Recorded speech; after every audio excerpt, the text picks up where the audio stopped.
So we met a girl recently who is engaged, and she said, she's like, I'm a strong woman. She's like, I want to make sure that the man I married was more of a man than I was.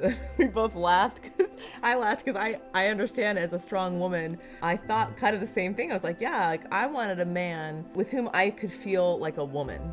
There's that term like, oh, she wears the pants in the relationship. But in a way, sometimes when you're a strong woman, you want a guy who's going to be a man, not in a dominating sense, but in a strong, humble leader kind of sense. And when I met Bobby, he was a man, but he was a humble leader. And I knew that's like, oh, that's exactly like what I needed to be a holy woman. Like I can be a woman, like I can be feminine and I can still be the heart. Like I'm not like the leader. I wanted my husband to be the leader in our marriage.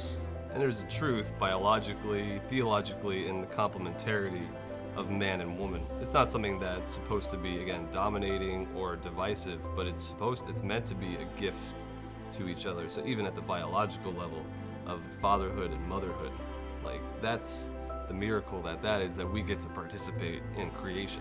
Our little daughter, like we did not will her into creation, like we supplied the raw material, if you will, but God had to breathe that into life. And it's such a miracle to look at her every day, even when she's covered in poop, even when she's driving us crazy and not sleeping.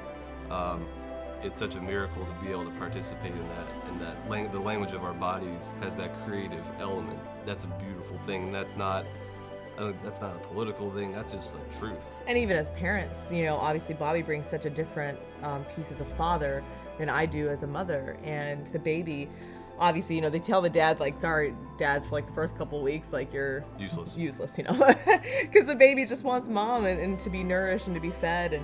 But that the dad, obviously, with our little girl growing up, like, it's so beautiful to see her run to dad, and he's just a strong, he do this deep voice, and his beard, he ride the beard, and she hears this deep voice, and she knows this is different than mom, and but just the strength and the wrestling, and he chases around the room, and that he brings a different characteristics of being father than I do as mother. And that's a beautiful thing. It's not a sexist thing. It's not a, and even the verse we had read at our wedding, like, wives, be subordinate to your husbands, and husbands, lay down your lives as Christ laid his life down for the church. Some people get really like, oh, how dare you, but it's such a beautiful thing when people really understand that the word submissive means to be under the mission. So it's like, women, would you not want to be under the mission of a husband whose mission it is to die for you, to lay down his life for you? Like, yes, like I want to be under that mission. I want to be supportive of that mission, that this is a kind of man that's going to lay his life down for me. And that cross, we did our vows over this crucifix at our wedding, and that cross is now hanging over our bed. And sometimes I look up at that cross and I'm like, oh, why have to be a cross? Why couldn't it be like a nice pillow? But there's no other way. It's our path to greatness is a death to self every day for the other person. It's a beautiful thing.